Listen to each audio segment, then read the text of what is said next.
Okay, good morning. I've got 9:30. We'll begin on Monday, August 3rd, 2026. Commissioner's Court with Commissioner Juicy making pledges and Commissioner Roscoe leading.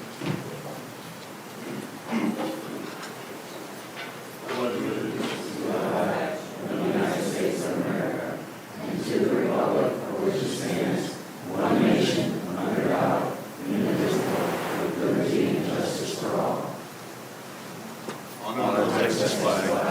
I pledge allegiance to thee, Texas, one state, under God, one indivisible. Heavenly Father, we thank you for this opportunity to gather to meet this morning. We ask that you guide us in our decision making. This morning we are particularly blessed with Miss Lucy Smith. We thank you for the blessings she's been in Galveston County. We ask that you continue blessing her in her days of retirement. We ask this in Jesus' name. Amen. I've got 4 signing for public comment. Brandy Keller. Come up to the front. Introduce yourself and just in 3 minutes, please.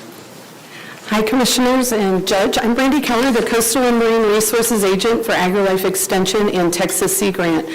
We have 3 interns that are going to talk about their time with us over the summer. I have been a mentor to Sadie and Haley, and our Coastal Resilience Texas Sea Grant Specialist, Magellan Cleary, was the mentor to a 3rd one. And she's going to hand out a short thing of what they've done. I'm done up here. Haley, go ahead.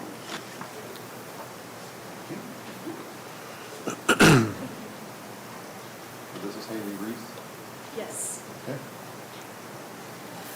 Good morning. My name is Haley Reese, and I am studying oceanography and ocean science technology at Texas A&M University. This summer, I'm a community-engaged intern focused on education and outreach with Texas Sea Grant, working under Brandy Keller, the Coastal and Marine Resources County Extension Agent with AgriLife Extension. First of all, we would all like to thank the Commissioner's Court, Texas Sea Grant, Texas A&M AgriLife Extension, and Galveston County for all supporting this internship. I learned about Sea Grant through Gulf Scholars, a program across 5 Gulf states that connects undergraduate students to addressing critical challenges for coastal communities. In my 2 years with the program, I learned how interconnected coastal environments and communities are while also supporting the people who depend on them. During this internship, I have participated in education programs where I received my Angler Ed instructor certification from Texas Parks and Wildlife and completed a riparian and stream ecosystem workshop with Texas Water Resources Institute. I have also led and assisted alongside Master Naturalist volunteers in youth-specific education programs like Camp Wild. Camp Wild is a 2-week summer camp hosted at the state park with the Friends of Galveston Island State Park, GISD ACE program, and Master Naturalists. Outside of that, I assisted with monitoring a non-harvestable oyster reef in San Leon, provided support to a shrimp boat and market visit by state conference attendees, and learned how Texas Sea Grant courtesy checks are done on shrimp boat turtle excluder devices. Another large part of my internship was dedicated to learning about the local seafood industry. We conducted a series of interviews to create profiles featuring local fishermen, shrimpers, oyster growers, and others who make their living on the water. Our goal is to connect the public with the real faces and voices behind our coastal seafood industry and to showcase the important role that they play in our community. It is amazing how connected science, education, and community really are. I didn't realize how much of the work being done is supported by volunteers and strong partnerships between organizations. Seeing everyone work together toward common goals really showed me how important collaboration is in making a lasting impact. I have grown professionally and personally. Through outreach events and presentations, I've gained confidence in networking, in my speaking and public skills, and strengthened my communication skills. Overall, I have a greater appreciation for the work that Texas Sea Grant, Texas A&M AgriLife Extension, local government, and local organizations do to serve coastal communities. 30 seconds remaining. I am incredibly grateful to those who made this opportunity possible. Thank you for listening. Thank you. Sandy Berry. Good morning. My name is Sadie Berry, and I'm a senior coastal environmental science and society major at Texas A&M University at Galveston. I am also a community engagement intern with Texas Sea Grant working under Brandy Keller this summer. In this internship, I've had the privilege to work alongside the Galveston Bay Area Master Naturalist Chapter throughout our 10 weeks. We promoted clean, healthy coasts by participating in the Texas City Dike Monofilament Recycling Project. I helped to build and distribute fishing line, recycling tubes, contributed to cleanup efforts on the dike, and interacted with local anglers about the importance of recycling monofilament line. I also assisted with numerous community educational events, including the Galveston Master Naturalist Beach Heroes program. This program educates elementary age students and adults with special needs about the importance of keeping our coasts clean. As a former Texas 4-H water ambassador and having spent 14 years in the 4-H program, it was a full circle moment for me to help host this summer's Tier 2 Water Ambassador Academy in Galveston. The Water Ambassador program is a 4-H opportunity which allows selected high school-aged youth to travel all around Texas and learn about different water resources. I spoke with the 18 high school students about my experience in the program, my college journey, and internship opportunities. I also have helped expand Texas Sea Grant's Texas Seafood Trail, an initiative that connects consumers with local seafood markets, restaurants, and suppliers while supporting Galveston County's commercial fishing and seafood industries. My role included recruiting local businesses to join the trail and promoting the program through community outreach events, including World Oceans Day. This experience reinforced how important our local seafood industry is, not only to the county's economy, but also to the culture of those that live along the Gulf Coast. Connecting with fishermen and seafood businesses firsthand gave me a deeper appreciation for the people behind our local seafood and the value in supporting them. I have the utmost respect and admiration for my colleagues with Texas Sea Grant, as well as the Galveston County AgriLife Extension team, and I hope to one day be someone in my community who makes a positive impact and advocates for the things that matter, just as they do. Thank you. And Chelsea Parnell? Good morning. My name is Chelsea Carrillo, and I recently graduated from Lamar University with a degree in environmental science with minors in biology and chemistry. This summer, I have served as the Water Quality and Nature-Based Solutions Community Engaged Intern with Texas Sea Grant. I'm working with the Coastal Resilience Specialist, Magellan Cleary. My primary project has been helping develop a new water quality education and monitoring program that can better serve coastal communities. Through this internship, I completed multiple water quality trainings, practiced collecting and testing water samples, assisted with community education, and worked alongside Texas Stream Team, Clean Coast Texas, extension agents, specialists, volunteers, and other community partners. These experiences included earning certifications in Texas Stream Team Standard Core Water Quality Monitoring, Optical Brightener Monitoring. In addition, I have taken a course in Texas riparian and stream ecosystems, and have also completed Rapid Needs Assessment and State of Texas Emergency Damage Assessment training through the Texas Division of Emergency Management and FEMA. Together, these experiences taught me how water quality monitoring, environmental education, coastal resilience, and disaster response all contribute to stronger and better prepared communities. I am also developing an educational video that explains what water quality is, why monitoring matters, and how community members can help protect their local waterways. This resource is intended to help Texas Sea Grant, Clean Coast Texas, and their partners make water quality science easier for the public to understand and use. One of the most important things I have learned is that water quality is not only an environmental concern, it is also an economic and community concern. The effects of clean water do not stop at the water's edge. Galveston County depends on healthy coastal waters for fishing, seafood, tourism, boating, and many local jobs and businesses. Poor water quality can reduce visitors, interrupt fishing and seafood operations, and create additional costs for testing, public notifications, cleanup, and emergency response. Regular monitoring allows communities to recognize warning signs before a problem becomes more damaging and expensive. Protecting water quality means protecting public health, local businesses, jobs, and the long-term economic value of Galveston County's coastal resources. This internship has shown me how Texas Sea Grant and Texas A&M AgriLife Extension connect science with the people who can use it. It has strengthened my technical skills, confidence, and desire to build a career in water quality and environmental consulting. Supporting opportunities like this benefits interns like me, but it also creates educational resources, stronger partnerships, and future professionals who can continue serving Galveston County. Thank you for making this opportunity possible and for supporting the work that protects the health, economy, and future of our coastal communities. One question. Is it okay if we hand out some goodie bags from Texas Sea Grant? Sure. And possibly take a picture? Yes. Thank you, guys.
Did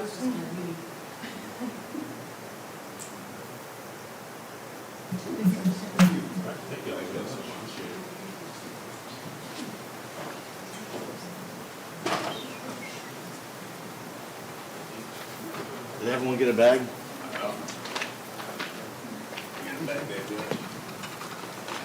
What's that? Is that a script?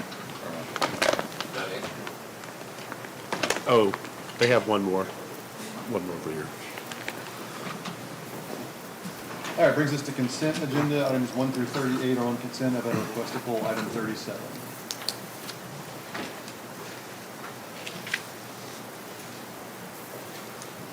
I don't have it yet. Hang on a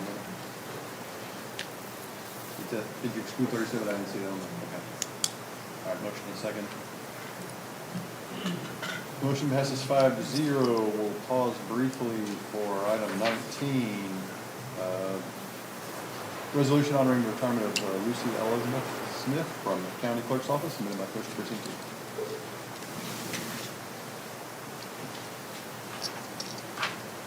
2. Judge, Commissioners, if I could say a few words. Today's a special day. Thank you, Commissioner Apfel, for that nice prayer. Today we're celebrating the retirement of one of our great employees, and I don't say that lightly. This person's worked at the county for over 36 years. I have a little something I can read fast, but I don't want to take up too much time.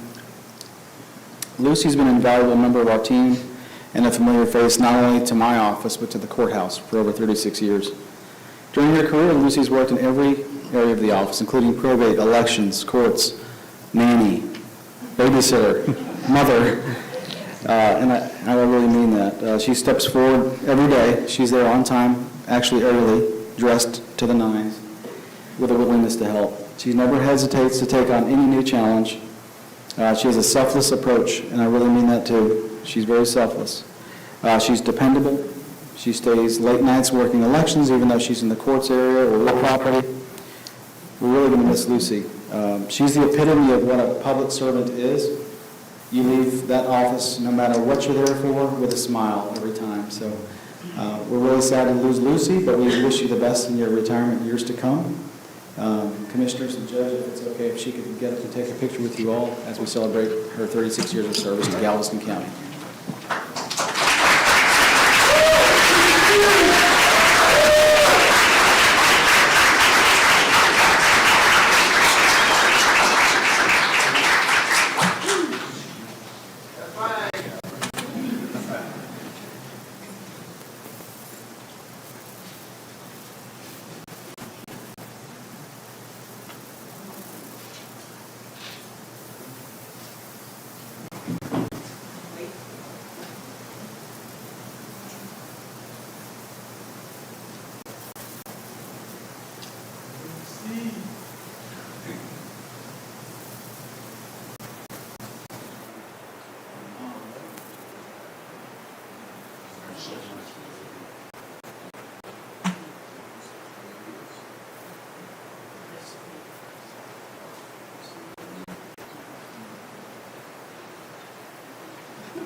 You gotta come back and visit us sometimes, okay?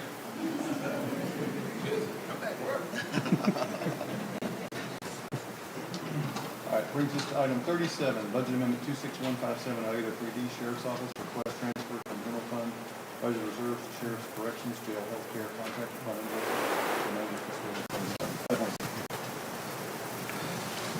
Thank you, Judge. I had this one pulled for two reasons. One, I think we have a new provider, so I want to make sure that we are having the conversations with them to make sure that we don't have these medical overruns next year. And then two, for the budget office, I want to make sure that we're budgeting next year. If we think this is going to be the same cost again next year, that we're budgeting for it. Yes, Commissioner. Good morning, Diana Hualpa, Budget Office. Commissioner, to your point, this definitely has been under what it is needed. So we currently budget around 7 million when we know we need around 9 million. Unfortunately, due to the other items that we do have and that we'll be discussing during the budget workshop, I don't think we can get there. But the goal is to start to increase it slowly so we can get to that. Okay. Well, if we know it's going to exist, then I think we've got to make sure we put it in the budget. So, Of course, okay. Commissioner. Thank you. a second to approve 37? Motion passes 5-0. Brings us to action agenda, County Clerk 39, public hearing on the county clerk's proposed records archive established under section 118.025 and 118.011F of the Texas Local Government Codes and the county clerk. Open public comment at 9:46. Anyone here wishing to address the court on the public hearing for the county clerk's proposed records archive? Seeing and hearing none, we'll close the public hearing at 9:46. 40, consideration of the adoption of the county clerk's proposed records archive fee established under section 118.025 and 118.011F of the Texas Local Government Codes and the county clerk. Motion second to approve. Motion passes 5-0. County Judge, selection of 9 members of the public and 31 alternates to serve on the Galveston County Salary and Grievance Committee pursuant to section 152.015 of the Texas Local Government Code. So it will be called 9 primaries first.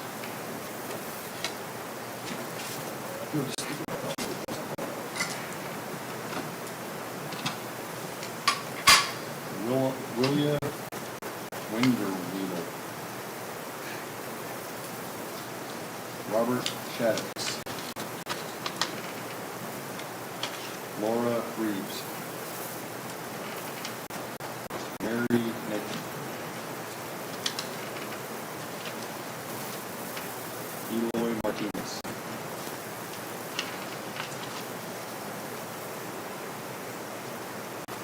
Lyric Harrison. 6. Matthew Wallace. 7. William Doe. 8.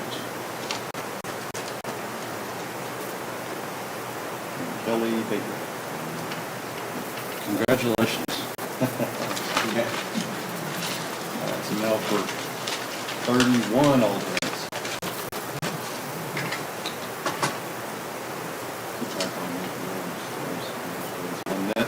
Watts, Joe, you counting? Julie Spears,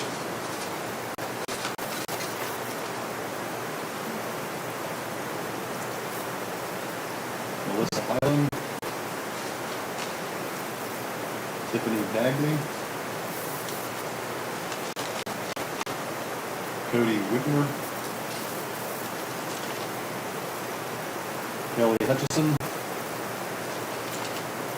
Robin Armstrong, no, just kidding. Nicole Maxwell, You already said it. Lawrence Law, or Terrence Laws, Michael Gartner, Sarah Paray, Sarah Brazel,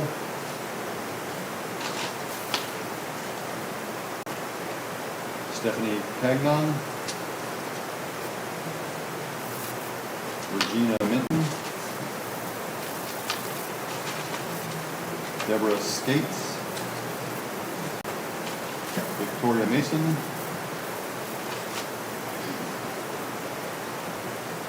Michael Wayant, Matthew Chimes, Luis Ramos Rodriguez,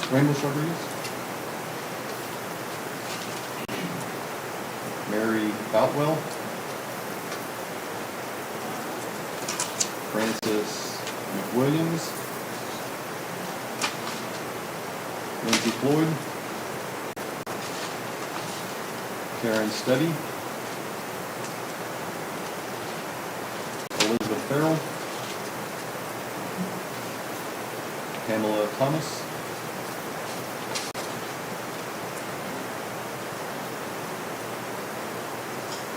Brenda Irvine, Stephen Ruggieri,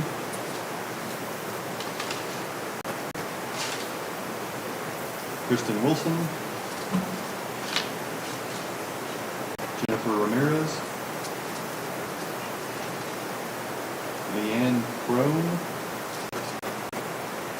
Catherine Neck, Kayla Harrington. That's 31? All right, that's all we need. And these come from the grand jury list. Grand jury list.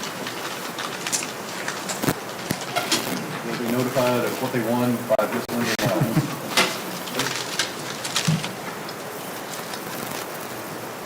right, that brings us to purchasing. 42, consideration to award RFP 26099 softball fields at Ray Holbrook Park. Good morning, Judge and Commissioners. So we have a proposal RFP 26099 softball fields in Ray Holbrook Park. They were publicly opened on June 18th. 23 vendors reviewed the e-procurement document on our website. However, only one submitted, and that was Dickinson's Girls Softball Association. So this is for your consideration and approval. Have a motion and a second to approve. Motion passes 5-0. Item 43, consideration of the resultant contract from RFP 26099 softball fields at Ray Holbrook Park with Dickinson Girls Softball Association. I got a question for maybe Martha, maybe Frank. So on this one, they are going to have exclusive use of the ball fields over at Ray Holbrook, correct, for the next 3 years? The management and operation, they'll have exclusive use, but it still remains open to the public. During the daytime. If anybody wanted to use the fields, they would go through our office, we would coordinate, but for the majority of it, they will have exclusive use of the ball fields and the concession stand. Okay. The only thing in the contract, if we're able to ask for it, I would ask for them to maintain outside the fences, the bleachers, and parking lot as well. I think they're required to mow inside the fields, and we're going to do outside. If they're going to be operating a league and collecting fees, I think it's reasonable for them, while they're out there, to just go ahead and take care of the other space.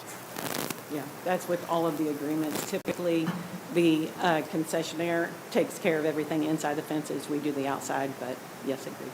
Can we ask them? We can ask them. Okay. I'll set up a meeting after, once it was approved, set up Okay. a meeting with them. Thank you. As I recall, the outfield fences are right on the ditch, the new ditch, and so they can't be on the ditches. I mean, They're not right on the outside. They're still, I mean, and our guys can do slope mowing and things like that where it's needed on that ditch line. But the rest of the, I mean, that's the only thing this park is used for is softball. Okay, motion and second to approve. Motion passes 5-0. Item 44, consideration to award RFP 26098 engineering services for GLO CDBG and IT program. So this for engineering services for GLO CDBG MIT program. We're open on March 5th, 2026. There were 25 responses that were submitted. After thorough review of the submittals, the evaluation committee awarded as follows to the DCCM infrastructure, be awarded for the BPSUD waterline project in Bolivar, HDR Engineering, Inc. for the Bay Cliff Street improvements, HR Green, Inc. for the San Leon Street improvements. And this was based on their projects recommended by the committee, depending on the scores, and each one of those received a higher score for each one of those items. It is for your consideration and approval. We're still hung on item 43 on the screen.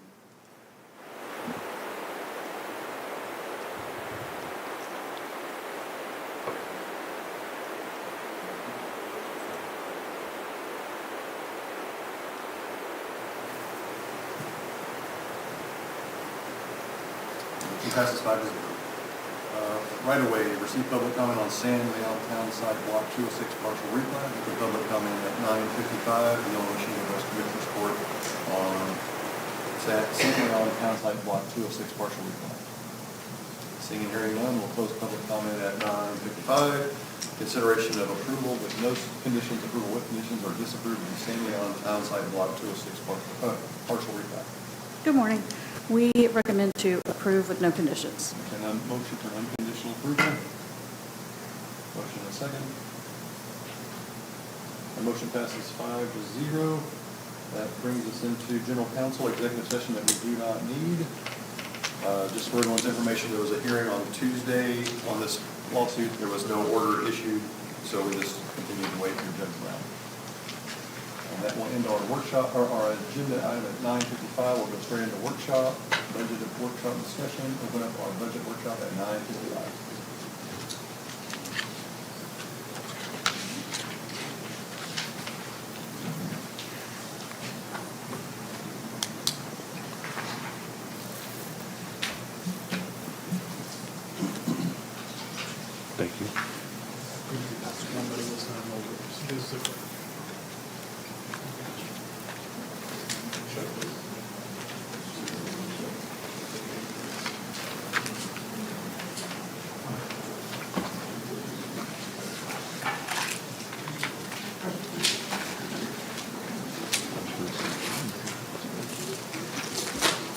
In front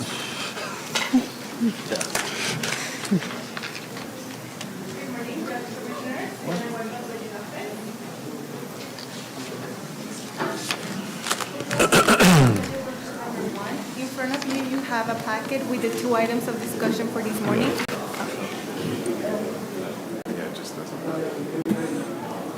Okay. I can hear you, but it's really low. Okay, I'll try to speak a little bit louder. Good morning, Judge Commissioners, Diana Hualpa, Budget Office. In front of you, you have the packet for Budget Workshop number 1. You do have the two items of discussion for this morning. The first one is the pay adjustment, and the second one is elected officials schedule. So if you go ahead and move to page number 3.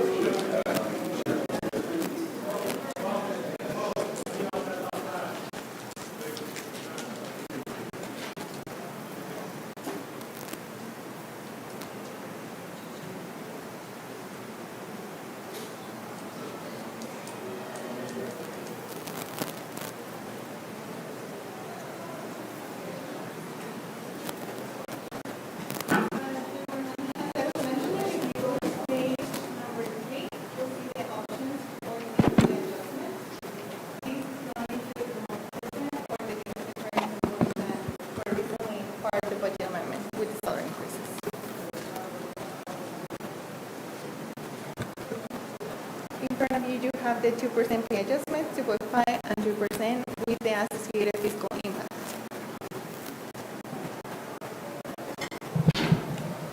So this morning, I think you probably want some direction from us as you move forward and we approve a budget in a couple months. Will we be having another budget meeting in 2 weeks? We'll be having another budget workshop to discuss personal vehicles and operating.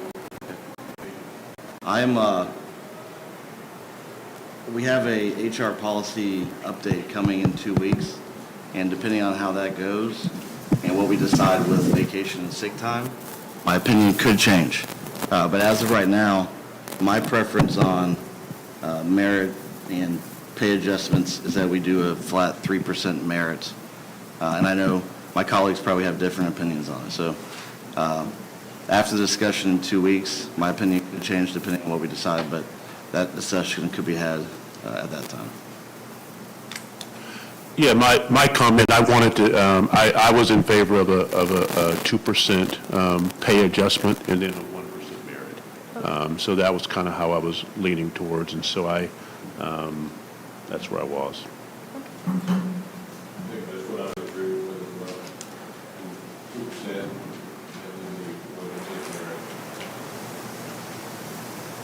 I'm just trying to figure out, Commissioner Doogie, what the difference is between a 3% merit and 1% merit and a 2% pay adjustment.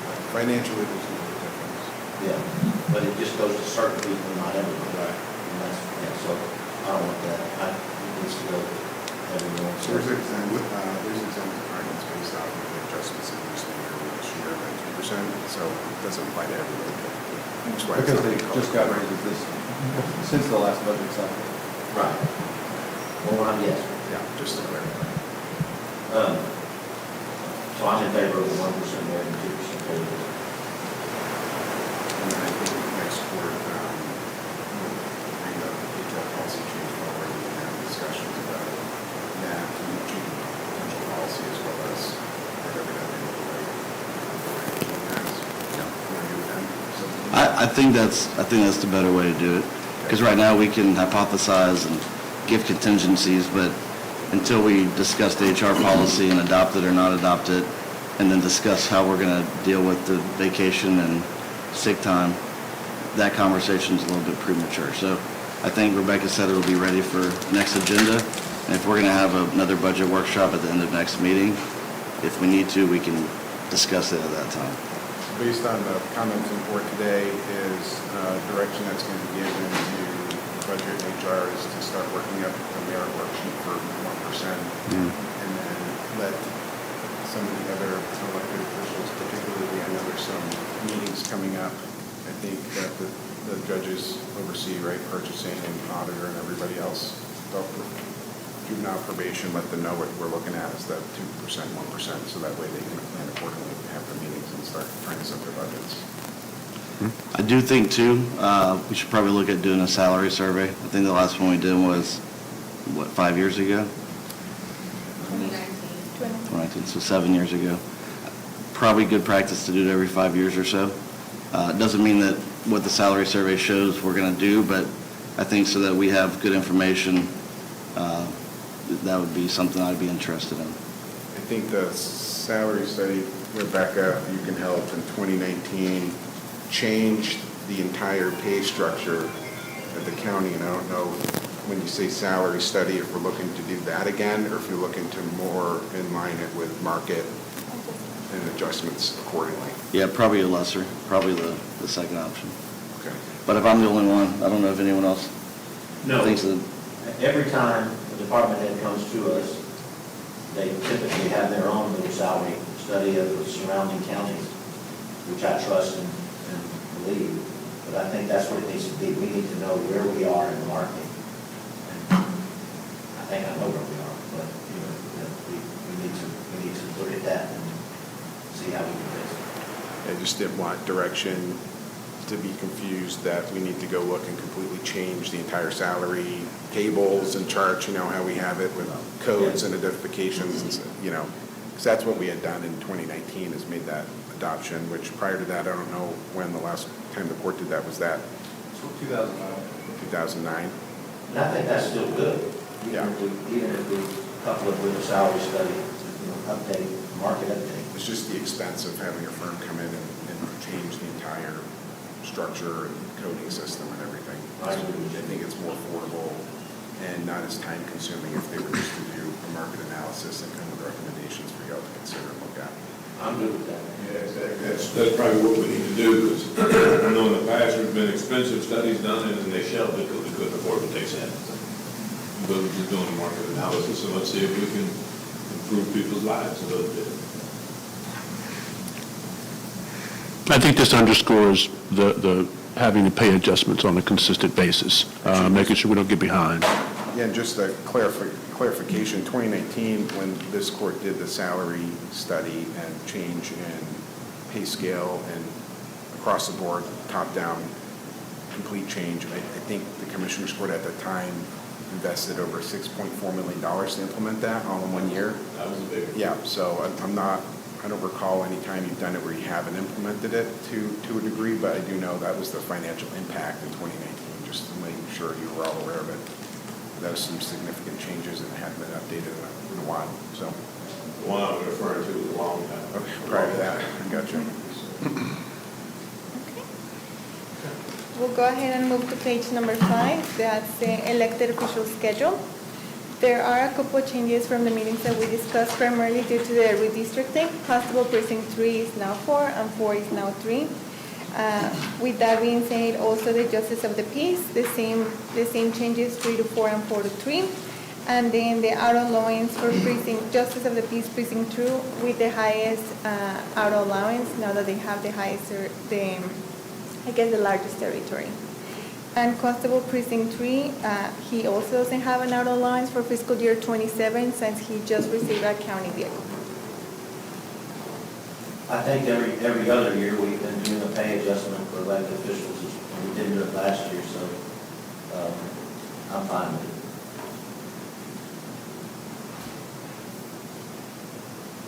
Fine with what? The pay adjustment for the elected officials. That's what you're asking, right? Well, this one does not include the pay adjustment. I do have a copy if you want to pass it, Christian, please. Yeah, this one only has the changes for the JPs and constables that switched to Bolivar. I guess for the JPs. So that's Change the auto allowance to align with the precinct and now include Bolivar. So there's an increase to the JP that has Bolivar now to his auto allowance. And then it removes the auto allowance for Oh, I thought we were having this workshop because we needed to post in the paper the elected official salaries, and so we needed to discuss that.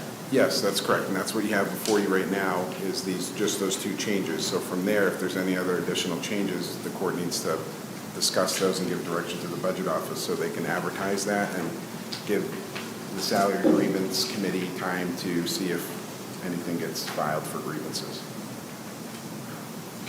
So I think what you have here from Diana is the only changes that were made is salaries are the same as last year. The differences are the justice of the peace that now, absorbed Bolivar, that auto allowance got switched because Billy Williams had that auto allowance. Now Blake Apfel has that auto allowance, so that switched. And then Justin West, Constable Precinct 3, he has a county vehicle, which we started offering last year. Instead of increasing the auto allowances on the constables, we, through a business analysis, found that over time, growing it any further, it would make more sense financially for the county to start offering county vehicle to the constable rather than give them the auto allowance beyond what they're already receiving. And Constable West took us up on that. He just got his vehicle in possession. I think they're about to finish it to where it'll come online right in time for the new budget year. So any other changes or recommendations beyond that, that's the only two changes in this document today. Okay, I'm confused, because I thought And so now you're talking about giving, if there's a 2% pay adjustment, you're talking about awarding a 2% pay adjustment to the elected officials. That's what you just said. Right, that's what I thought we were here to discuss as well. We are here to discuss that. We can Yes. discuss that. And we did do the fiscal impact, just in case you see it. That is the side document that Christian just passed around. So it has the 2% at the end, the last column, in case that's where the court wants to go. So the current proposal has no increase for elected officials. Correct. If we wanted to have an increase or change at all, this is the time to discuss it. Yes, because the budget office has to advertise this in the newspaper and publish it for, I think, a certain period of time by state statute. And I apologize to keep repeating you, Ian, but you're saying the right column is the reflective of the amount. If we do proceed with the 2%, so you'll have the two last columns on the end. The first one is the fiscal year 2027 with 2% pay adjustment, and then the last column is just the actual change in amount. That way you can visually see the impact.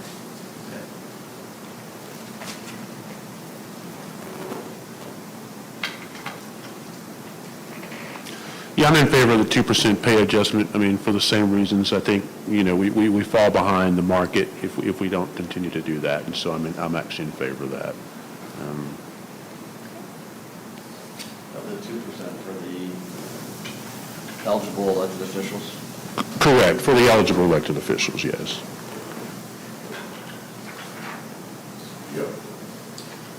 I personally am not in favor of giving an adjustment. I think if we want to do an adjustment, we need to take it from somewhere.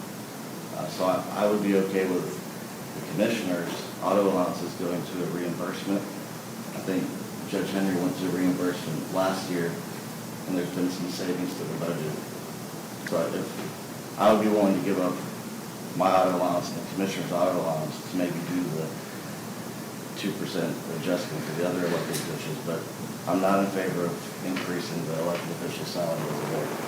Yeah, and I think that's where kind of we were. I'm okay with giving up the auto allowance as well.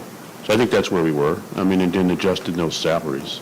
I think it's necessary to do that. I'm okay with giving up the auto allowance as well. And then Well, respectfully, if you look at where you two drive versus where Jill and I drive, I guess you are. I had an analysis done the other day, I'm 58% of the geographic county, so I drive a little bit more. So we have 310 miles of roads in the county, and 280 of them are in precinct 1. So to be clear, you still get reimbursed for your mileage. We just have to do the sheets for that. Spend half my day calculating miles. You have a staff member, don't you? What? You have a staff member. She's not riding with me, she's not taking track of my mileage, I'm not going to my vehicle, I'm looking at it. Well, you're not required to submit early bird, I'm not saying you can't. And if I don't have to, because I'm getting an allowance, it's even better. So I would be okay with giving the other elected officials the increase, as long as it's coming from somewhere. So if it's coming from our allowance allocation, I think that's fair. And my calculation is it gives us a reduction in the budget actually. So I'm okay with doing that.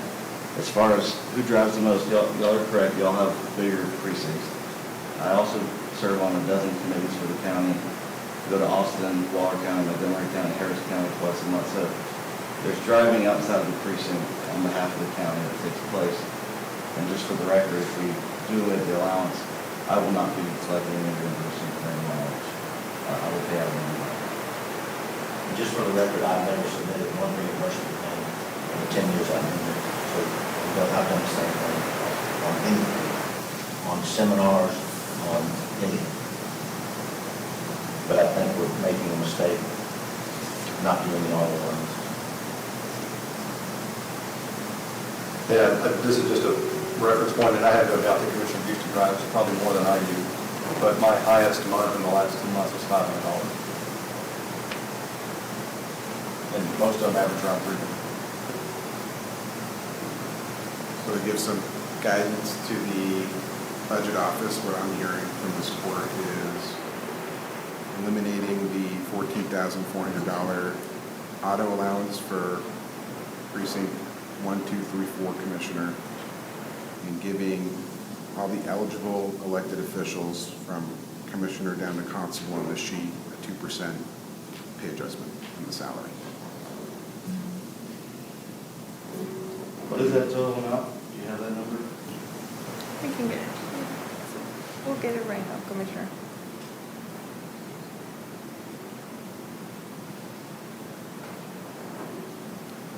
You may have some votes for that, but no, at least one vote that don't.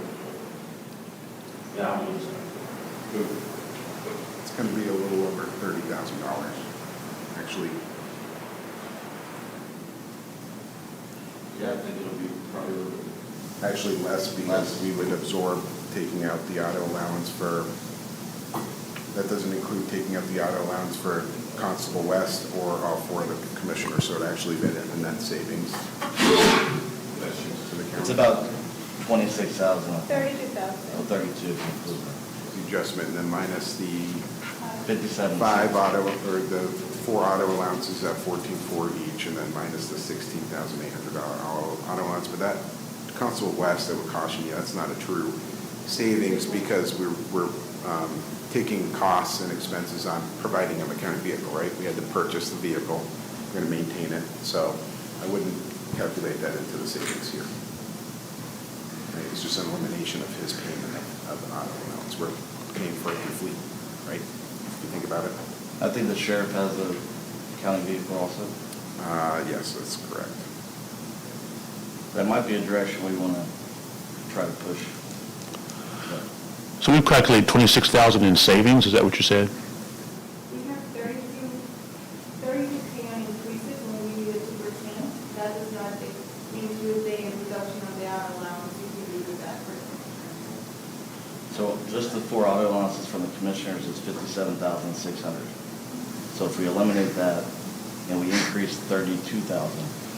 But just to be clear, you can't eliminate it totally. You're going to have to put a mileage reimbursement line somewhere with an unknown amount.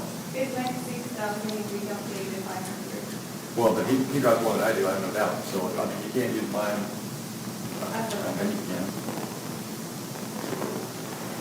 If we eliminate the auto allowance, it will be a total of 57,600. And then the 2% of the electricity will be around 30,000. Not including the reduction of capital improvement.